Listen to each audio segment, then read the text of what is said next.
अस्सलाम वालेकुम नाजरीन, मोहम्मद इमरान एडवोकेट बात कर रहा हूँ। नाजरीन, वैसे तो आपको शायद मुझसे ज़्यादा ही मालूमात हो, हर बंदा टीवी पे आजकल बैठा है और सोशल मीडिया पे है कि हमारे मुल्क में पिछले पीर से जो खेल खेला जा रहा है, पीडीएम जो एक मुल्क की बड़ी पार्टी और सुप्रीम कोर्ट के साथ जिस तरह दूसरे अदारे सारे उन्होंने तबाह कर दिए हैं, अब आखिरी अदारा जो बचा है सुप्रीम कोर्ट, उस पर भी ताबड़तोड़ हमले जारी हैं। किसी न किसी तरीके से उनको बदनाम करने की कोशिश की जा रही है और आज भी उन्होंने वही किया। आज अपने वकला की एक टीम भेजी कि और पहले सोशल मीडिया पे दूसरे मीडिया पे पेड प्रोग्राम करवाए अदलिया को बदनाम करने के लिए, और आज यलगार की अपने वकला के ज़रिए कि सुप्रीम कोर्ट को दबा दें, वो बेंच टूट जाए और जो चीफ जस्टिस हैं वो दस्तबरदार हो जाएं, लेकिन उनको उल्टा मुंह की खानी पड़ी। सुप्रीम कोर्ट ने उनके छक्के छुड़ा दिए, जो उनकी ख्वाहिशात थी उन पर पानी फेर दिया। तो इस बारे में मैं बीइंग एडवोकेट आपको कुछ चीज़ें आपको बताऊंगा। आपके नॉलेज में पहले भी बहुत सारी चीज़ें होंगी, लेकिन इससे इंशाल्लाह मज़ीद इजाफा होगा। तो अगर चैनल को मेरे को सब्सक्राइब नहीं किया आपने तो इसको प्लीज़ कर लें सब्सक्राइब। इंशाल्लाह लीगल इश्यूज़ और इस तरह के जो करंट अफेयर हैं, जो हमारे मुल्क के साथ दगाबाजी, धोखेबाजी, फ्रेब, फ्रॉड हो रहा है, उस पर इंशाल्लाह अपनी समझ के मुताबिक मैं वीडियोस डालता रहूँगा। तो नाजरीन, आज सुबह जब अदालत की कार्रवाई शुरू हुई तो सुप्रीम कोर्ट में उन्होंने पीडीएम की तरफ से फ़ारूक एच नाइक, इरफान कादर, कामरान मुर्तज़ा और अटार्नी जनरल ने सुप्रीम कोर्ट के जो मुअज़्ज़ज़ 3 जस्टिस साहबान हैं उन पर धवा बोल दिया। तो सुप्रीम कोर्ट इनका ख्याल था कि सुप्रीम कोर्ट आज डिफेंसिव होगी, जबकि सुप्रीम कोर्ट आज डिफेंसिव नहीं थी बल्कि अग्रेसिव थी, क्योंकि उन्होंने कानून के मुताबिक फैसला करना है। 90 दिन में जो इलेक्शन है उसको चैलेंज किया ही नहीं जा सकता। अब इनकी ख्वाहिश, इनकी कोशिश ये है, जैसे आज भी 8 बजे इन्होंने हंगामी इजलास अपनी जो काबीना है उसका तलब किया है, और मेरे ख्याल में, मेरी नाक़िस राय के मुताबिक, इन्होंने जो अदालत की हुक्म अदूली कर लेनी है, इन्होंने अदालत की बात नहीं मानी, तौहीन अदालत शायद ये लगवा लें, लेकिन ये इलेक्शन नहीं होने देंगे। कोशिश इनकी ये है कि जो इन्होंने वो जो पिछली वीडियो में मैंने बताया था कि जो रातों रात इन्होंने कानून पास करवाया है, वो इम्प्लीमेंट जब हो जाएगा, अदालत अगर फैसला दे भी देती है, ये तौहीन अदालत के मुर्तकब भी हो जाते हैं, तो फिर भी ये उस अपील में चले जाएंगे कि सुओ मोटो के ख़िलाफ़ उस अपील में चले जाएंगे, और इस तरह एक तो इन टाइम गेन करेंगे और दूसरा इनकी कोशिश होगी अपील में जाके चीफ जस्टिस को ये नीचा दिखा सकें। लेकिन इनका ये अमल पूरा होता हुआ नहीं दिखाई देगा। जो इन्होंने जो कानून साजी की है रातों रात, वो भी सुप्रीम कोर्ट में चैलेंज होगी और इंशाल्लाह उसमें भी ये कामयाब नहीं होंगे। नाजरीन, किसी को क्रिटिसाइज करना मेरा या आपका मकसद नहीं है। मकसद ये है कि हमारे मुल्क के क्या हालात हैं, हमारा मुल्क कहाँ पहुँचा हुआ है। हमारे मुल्क में लोग फ़कों पे आ गए हैं, ख़ुदकुशियाँ कर रहे हैं। आपने देखा है कराची में, लाहौर में, फैसलाबाद में जो डकैतियाँ हैं, जो डाके हैं, जो चोरियाँ हैं, वो किस हद तक बढ़ गई हैं। कराची में हज़ारों, एक माह में हज़ारों के हिसाब से डकैतियाँ हो रही हैं। तो इसका जो अल्टीमेटली असर पड़ना है वो यही पड़ना है कि फिर लोग पिस्तौल निकाल के, बंदूक निकाल के लोगों को लूटना शुरू कर देंगे।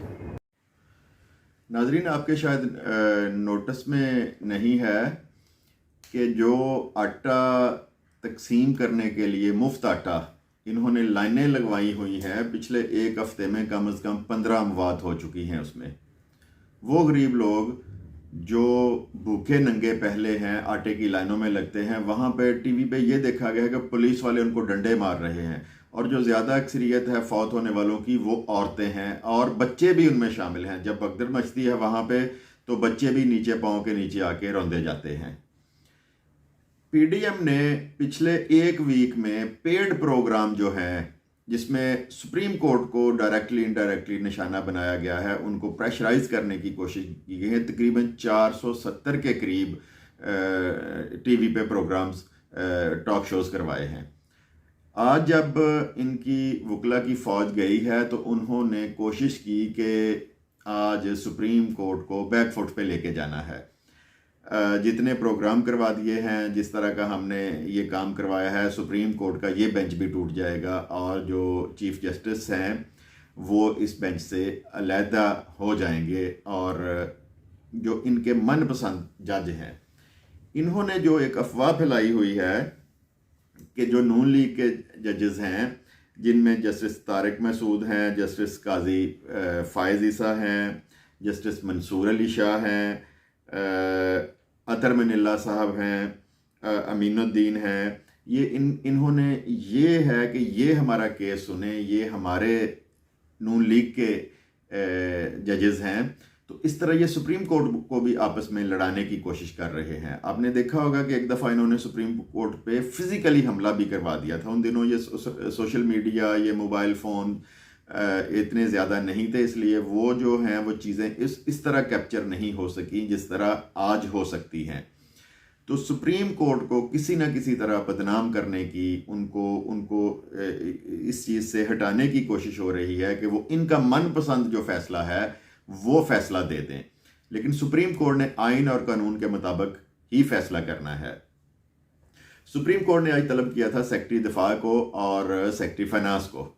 तो आम तासर यही था कि ये दोनों जो हैं हजरात ये सुप्रीम कोर्ट में नहीं जाएंगे, लेकिन वो समझदार लोग हैं। सुप्रीम कोर्ट के इख्तियारात को देखते हुए उन्होंने आज सुप्रीम कोर्ट में अपनी हाज़िरी को यकीनी बनाया और उसमें जो बेंच है उसने पूछा जो सेक्रेटरी दफा हैं कि आप क्यों नहीं ये प्रोवाइड कर सकते सिक्योरिटी, जो आपने ये इशू बनाया है कि इलेक्शन नहीं करवाए जा सकते, मुल्क में सिक्योरिटी रिस्क है। तो उन्होंने कहा जी हम इस तरह खुली अदालत में आपको नहीं बता सकते, ये इस तरह बताने वाली चीज़ें नहीं हैं, हम आपको अलहदा से हमें टाइम दें बताएंगे। लेकिन बेंच ने ये कहा कि हम इस तरह का कोई भी काम नहीं करेंगे, आप इसको रिटन फॉर्म में, ब्लैक एंड वाइट फॉर्म में जमा करवाएं। उन्होंने कहा जी हमारे पास इतना टाइम नहीं है, आप हमें 2 दिन का या 4 दिन का मौका दें। तो चीफ जस्टिस साहब ने उन्हें कहा कि आज रात तक या कल सुबह मॉर्निंग, अर्ली मॉर्निंग आपने ये अपने रिटन की सूरत में ये अदालत में जमा करवाने हैं और अदालत फिर उस सूरत में देखेगी कि आया कोई ऐसा थ्रेट है मुल्क में कि जिससे इलेक्शन को पोस्टपोन किया जा सकता हो। इसी तरह जब जो सेक्रेटरी फाइनेंस है उन्होंने कहा जी हमारे पास वसाइल नहीं है इतने कि हम इलेक्शन करवा सकें। जिस तरह मैंने पिछली वीडियो में बताया था नाजरीन कि बिलावल जरदारी ने कोई दुनिया का मुल्क नहीं छोड़ा जिसमें उसने ना गया हो। जब से वो वज़ीर ख़ारजा बना है उसमें महंगे तरीन होटलों में रहाइश इख्तियार की है। शायद ही दुनिया का कोई मुल्क बचा हो जिसमें उसने दौरा ना किया हो। तो उसके लिए पैसे इनके पास मौजूद हैं, जो वज़रा की मशीरों की फ़ौज है उसके लिए मौजूद हैं, अपनी अयाशियों के लिए मौजूद हैं। तो उसमें फिर असद उमर साहब जो हैं उन्होंने अदालत में वो पेश हुए और उन्होंने बताया कि पैसे फ़लाँ मद जो है उसमें मौजूद हैं और इलेक्शन करवाए जा सकते हैं। इसमें फिर असद उमर ने बताया कि PSDM में तकरीबन 700 अरब रुपए जो तरक्याती जो फ़ंड हैं उसके लिए पड़े थे और इस गवर्नमेंट ने उसमें से 229 अरब रुपए ख़र्च किए हैं और 470 अरब जो पैसे हैं वो अभी भी पड़े हैं। तो सिर्फ ये इनकी बदनीयती है कि किसी तरह इलेक्शन से फ़रार का रास्ता इख्तियार किया जाए और इसी तरह ही हुकूमत अपनी जारी रखें। उनको पता है कि उनको किस बुरे तरीके से शिकस्त होनी है। अवाम की जो इन्होंने खाल उतार दी है, अवाम की चमड़ी उतार दी है, अवाम को इस हद तक नीचे ले गए हैं अवाम को और मुल्क को कि अवाम को 2 वक्त की रोटी भी मुयसर नहीं है। आटे की लंबी लाइनें लगी हैं, लोग आटा लेने के लिए अपनी जान गंवा रहे हैं वहाँ पे। तो असद उमर ने उस मौका पे कहा कि इनके पास पैसे मौजूद हैं, ये सिर्फ हट दर्मी है कि इलेक्शन किसी तरह आगे ले जा सकें। इस पे फिर चीफ जस्टिस ऑफ पाकिस्तान ने जो वकला थे PDM के उनसे सवाल किया कि इस बात की क्या गारंटी है कि अक्टूबर में जाके जब इलेक्शन का टाइम आएगा तो आप फिर ये बहाना नहीं करेंगे, उस वक्त भी आप कहेंगे कि हमारे पास पैसे नहीं हैं या सिक्योरिटी थ्रेट है। तो उन्होंने कहा कि जो पिछले इलेक्शन हुए हैं उससे पिछले इलेक्शन हुए हैं उसमें इससे भी ज़्यादा सिक्योरिटी थ्रेट था, तो उसमें भी इलेक्शन करवाए गए हैं। उन्होंने इस बात का भी हवाला दिया कि जनरल ज़ियाउल हक जब शहीद हुए थे 13 हादसे में बहावलपुर जो क्रैश हुआ था, कि उन दिनों भी अदालत ने ही अपना रोल अदा किया था, और इलेक्शन की डेट जो आगे पीछे की थी वो भी इलेक्शन जो थे अदालत के हुक्म से ही हुए थे। तो आज बहुत एग्रेसिव हो के सुप्रीम कोर्ट ने इन सब का मुकाबला किया है और अपना फैसला महफूज कर लिया है। उसके अगेंस्ट अब इन्होंने अपनी काबीना का हंगामी इजलास बुलाया है, और मेरे मुताबिक या मेरे नज़रिए में अब इनकी कोशिश ये है कि हमने अदालत की हुक्म अदूली कर लेनी है, पर इलेक्शन हमने नहीं होने देने। जो सुप्रीम कोर्ट का बेंच है, उन्होंने सेक्रेटरी दफा और जो फाइनेंस सेक्रेटरी उनसे कहा कि आप अपनी जो भी आपने बातें अदालत को बतानी है वो ब्लैक एंड वाइट फॉर्म में, यानी कि रिटन फॉर्म में हमें मुहैया करें, और उसके बाद हम फिर इस पे गौर करेंगे कि आया जो आप बातें कर रहे हैं सॉलिड है या सिर्फ इलेक्शन से फरार का ज़रिया आप तलाश कर रहे हैं। इस मौका पर चीफ जस्टिस ने कहा कि अगर फ़ौज मसरूफ़ है तो उसके बरअक्स आप एयरफोर्स या नेवी को भी डिप्लॉय कर सकते हैं, क्योंकि यहाँ पे सिर्फ इलेक्शन कंडक्ट होने हैं, यहाँ पे कोई उन्होंने लड़ाई नहीं लड़नी या कोई जंग नहीं लड़नी, तो वो भी आ सकते हैं। जो पैरामिलिट्री फोर्सेस हैं वो भी आ सकती हैं, रेंजर्स भी आ सकते हैं। रेंजर्स तो डायरेक्ट राना सनाउल्लाह के अंडर हैं।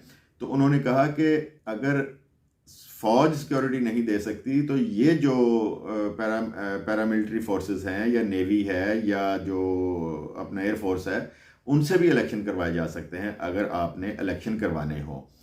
तो अब कल तक के लिए फ़ैसला महफूज कर लिया है, और कल सुप्रीम कोर्ट अपना फ़ैसला सुनाएगी, और मेरे ख्याल से जो कानून कहता है या जो ज़रूरत है मुल्क की, उसमें सुप्रीम कोर्ट जो है वो वही इलेक्शन अनाउंस करेगी कि इसी माह में अप्रैल में ही जो इलेक्शन की डेट दी थी उसमें इलेक्शन करवाए जाएं। एक वीक से जब से ये अदालती कार्रवाई शुरू हुई है, 12 चीफ जस्टिस ने कहा है कि आप हमें इन्वॉल्व ना करें इसमें, आप सियासी जमातें खुद मिल बैठ के कोई ऐसा मैकेनिज़्म बनाएं, कोई ऐसा जिसमें सारी पार्टियां मुत्तफिक हों, लेकिन इनमें कोई पार्टी भी बैठने को तैयार नहीं है।